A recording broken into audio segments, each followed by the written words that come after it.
So in this lecture, we will be first of all beginning with Kepler's law, and then we will try to understand the launching of a satellite. So let us begin with the Kepler's law. So it is named after Tycho Brahe Kepler, Kepler''S. So that is Kepler's law for us. So now the Kepler's law is basically three laws. So the first one will be law of orbit. So when I say law of orbit, so what do I specifically mean to say by this particular statement? So this is basically specifying that the planets are moving in elliptical path around the sun. Elliptical path around the sun. So by means of this, I mean to say the following. So if I consider this elliptical path, so this is the elliptical path we are talking about, and if I draw this line considering the ellipse, so ellipse is known for two of its focuses. So the sun is situated at one of the focus. So let us say that the sun is situated over here at one of the focus. So this is the location of sun, and the planet is moving in elliptical path around the sun. The planet is moving in elliptical path around the sun. So the law of orbit specifies the following statements. The first statement which can be specified is the planet moves in elliptical path with the sun situated at one of its focuses. The planet moves in elliptical path with the sun situated at one of the focuses. So for an ellipse, there are two focus. There is F1 and F2. And over here, if I talk about the other dimensions, so I can say that this is the length of the semi-major axis, which we are representing as small a. And this is the length of the semi-minor axis, which we are representing as small b. So we have a small a and a small b. And if E is the eccentricity of an ellipse, eccentricity of an ellipse, so then I can say that this distance from the center is regarded as AE. Now eccentricity, the word eccentric in itself means घसका हुआ. तो अगर अपने हिंदी में उसको समझाएं तो eccentric का मतलब हो गया घसका हुआ. तो if I would bring the two focuses towards the line joining the two lines of symmetry, then if the two focuses come together, then it will become a complete circle. That is, the eccentricity will become zero. Now, in this particular scenario, due to the certain value of eccentricity, the two focuses are created, that is F1 and F2. So over here, by means of this term eccentricity, I am calculating this distance which is equal to AE. So this AE is because of the term which is called as eccentricity of an ellipse. So now the planet can be at these two positions. This is one position, and this is the another position of the planet. So we talk about the two positions of the planet, and at these two positions, this one is regarded as aphelion or apogee, and this is regarded as perihelion or perigee.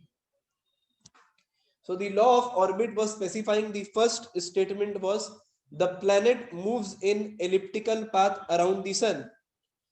The planet, the first statement which I specify is the planet moves in elliptical path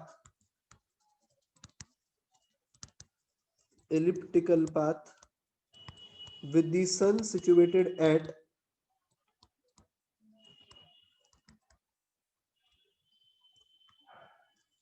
one of its focus. The next thing which I can specify is the farthest distance of the planet, the farthest distance of the planet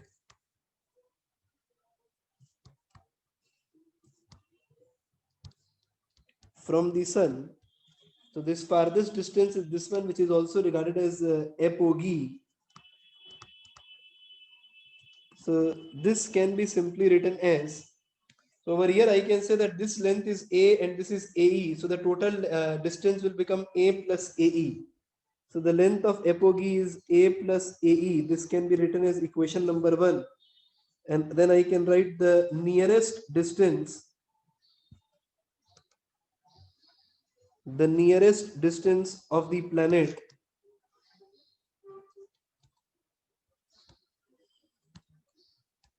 from the sun. This is regarded as perigee. The point is regarded as perigee and it will be A minus AE. So this is A minus AE, that is this length. This will be A and this AE subtracted. So we are left with A minus AE length.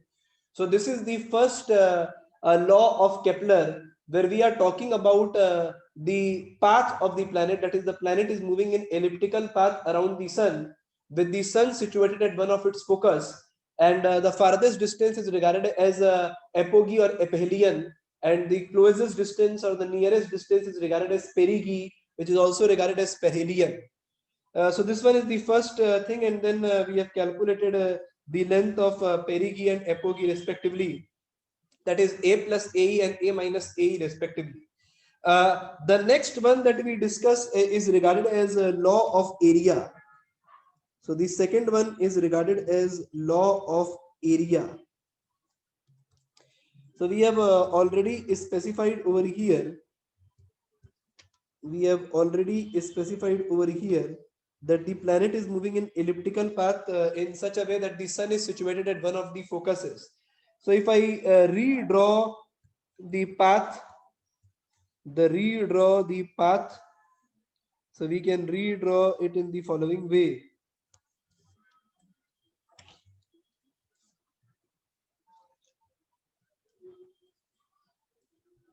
So over here we say that the sun is situated at one of the focuses, that is over here. So we are considering it as a point. So this point is regarded as the location of sun. So if I say about this particular statement, the law of area, so it is specifying the line joining the position of the sun and the planet will sweep out equal areas in equal interval of time. So over here, I mean to say that if I consider that the planet is situated over here,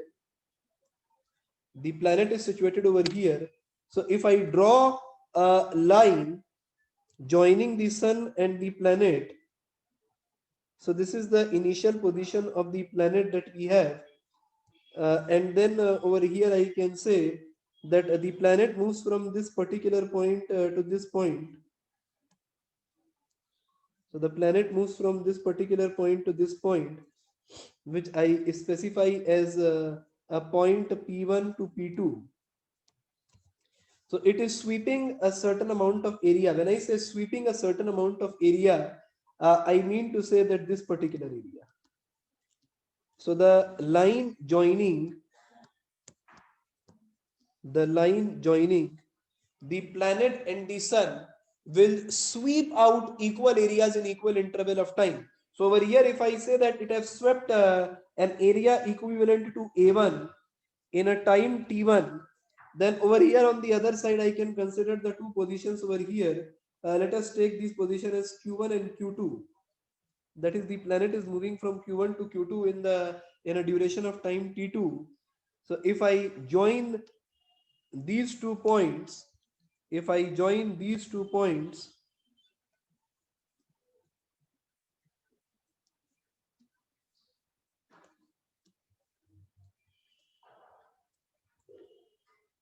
so we can join these 2 points like this.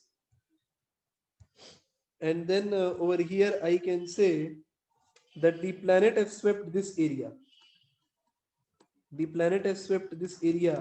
So we are considering area is A2 and time as T2.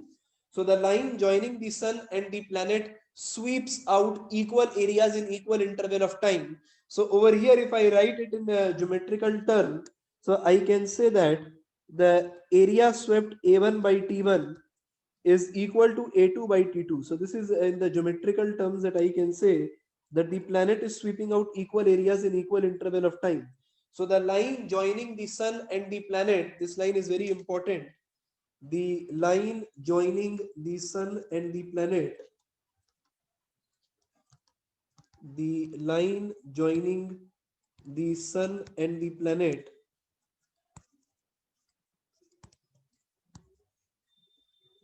sweeps out equal areas in equal interval of time. Equal areas in equal interval of time. So this is what this particular law or the law of area is signifying. Now we are looking into the intricacies of this particular law. So if I again reconstruct the path or the elliptical path,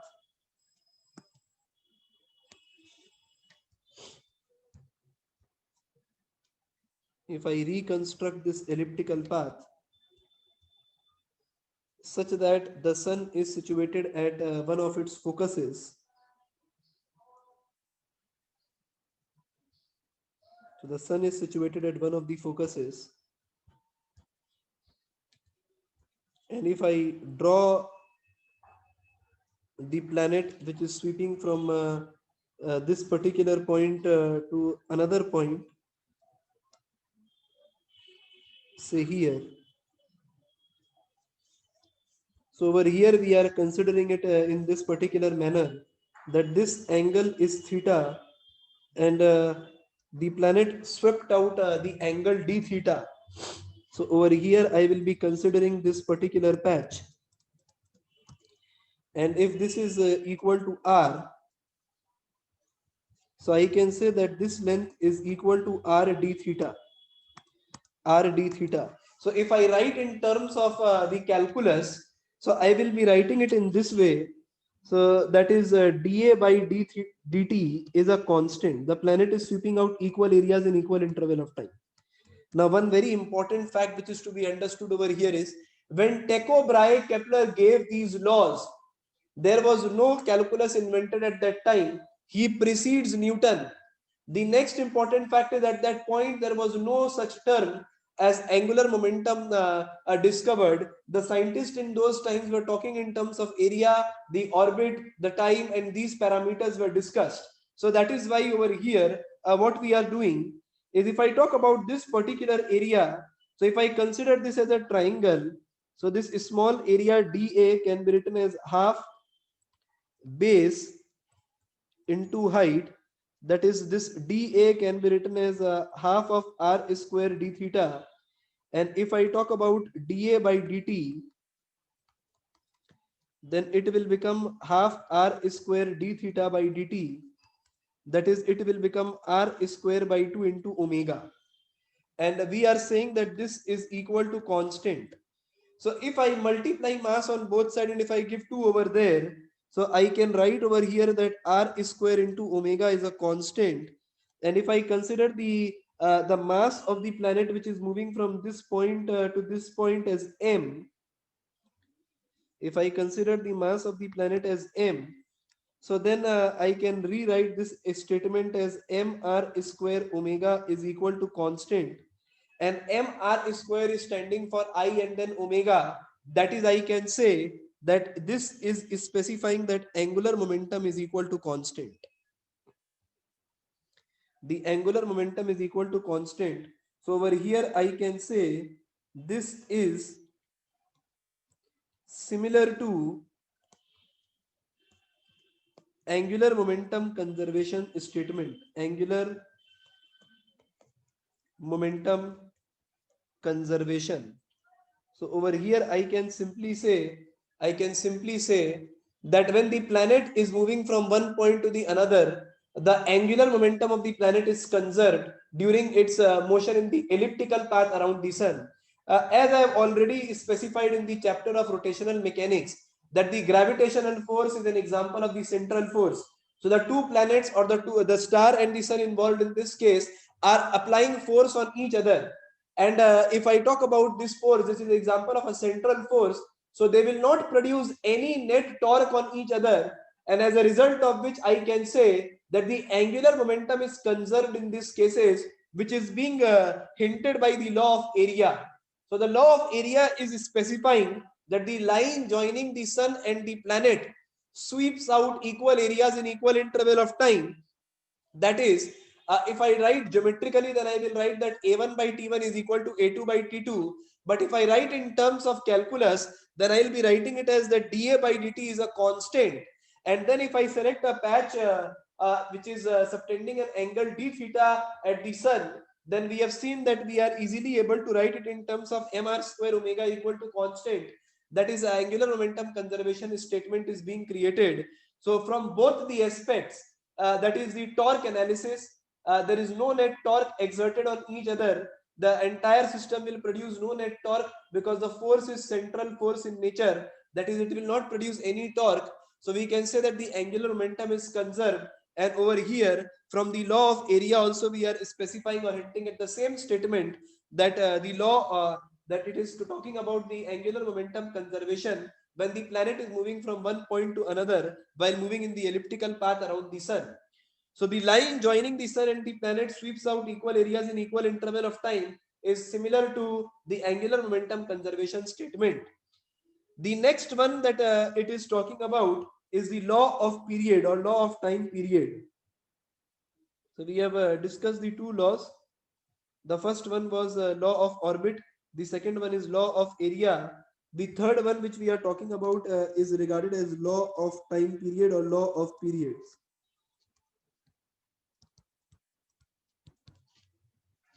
So law of periods. So over here we say that if I write mathematically, so we can mathematically simply write it in this way, that the time period, the square of the time period of revolution of a planet around the sun, the square of the time period of a planet of the time period of revolution around the sun is proportional to the cube of the length of the semi-major axis, is proportional to the cube of the length of the semi-major axis. So if you are writing it in your note copy, then you need to specify the statement first and then the mathematical line.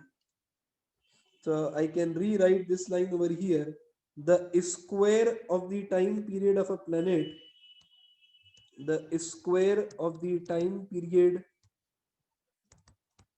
of revolution of a planet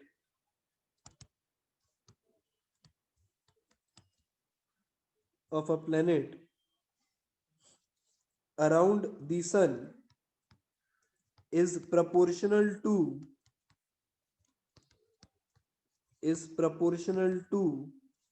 the cube of the length of the semi-major axis, the length of the semi-major axis, that is t square is proportional to a cube. So these are the three statements or the three laws which was given by Kepler. That is, t square is proportional to a cube. The second one being law of area, that is the planet is sweeping equal areas in equal interval of time.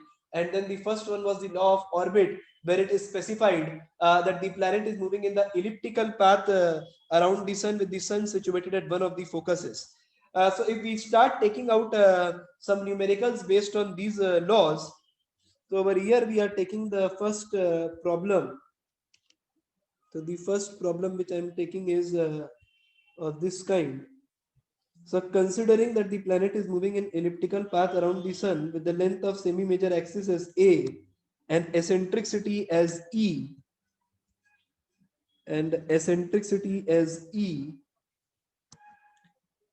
calculate the ratio of the speed of the planet at apogee and perigee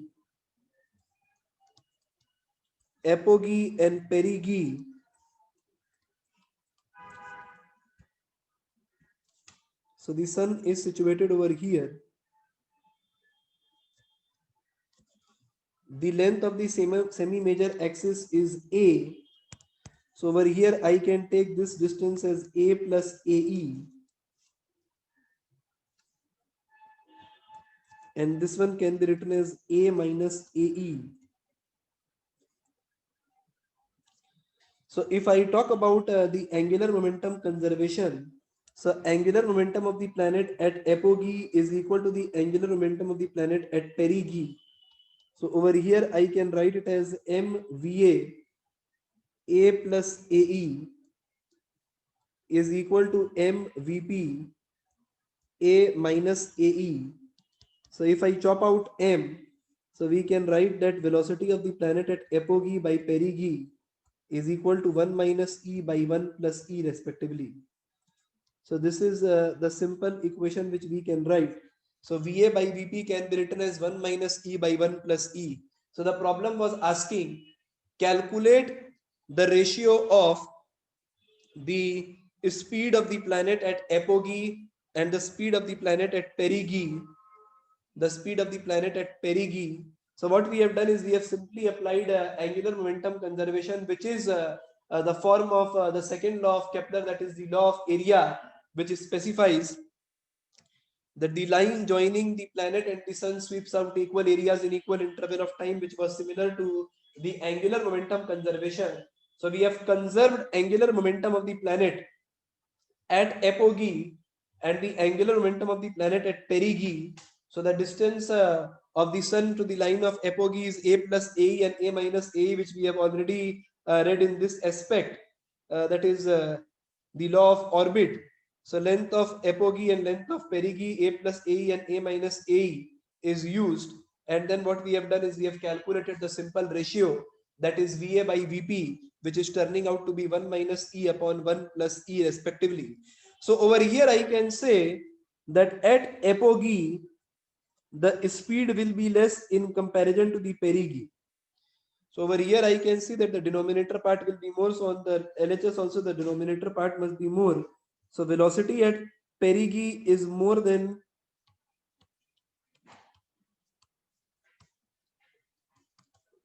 the velocity of planet at perigee is more than the velocity of planet at apogee.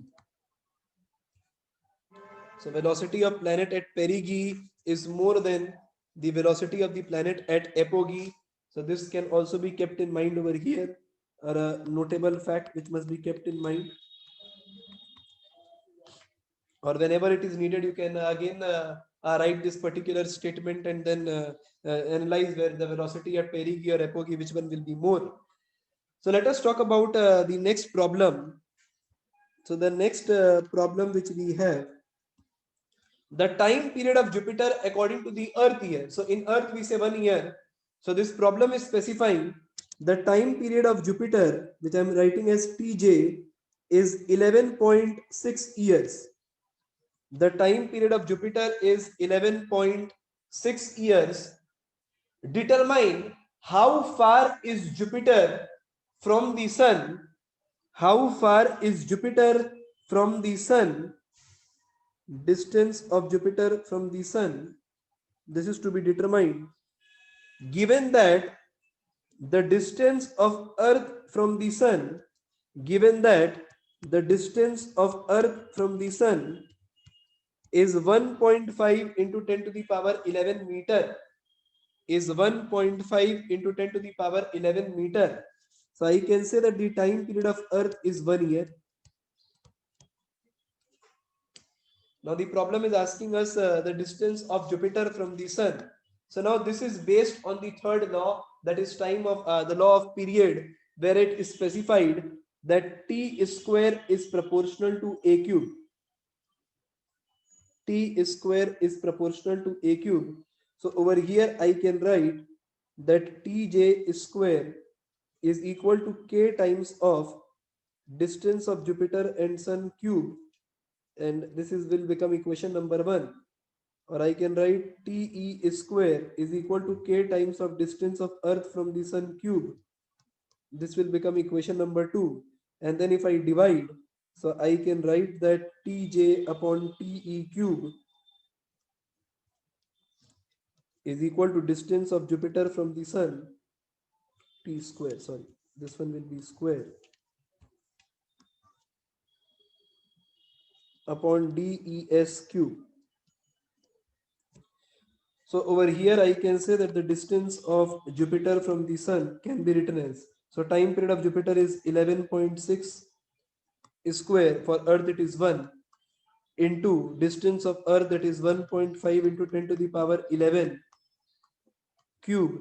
So there will be cube root outside. So this is going to be the distance of Jupiter from the sun. So it is turning out to be 7.68 into 10 to the power 11 meter. So it is turning out to be 7.68 into 10 to the power 11 meter. So over here we can simply apply the law of period and calculate these small numericals. That is using the law of period, that is t square is proportional to a cube. We have simply calculated the value of the distance of Jupiter from the sun.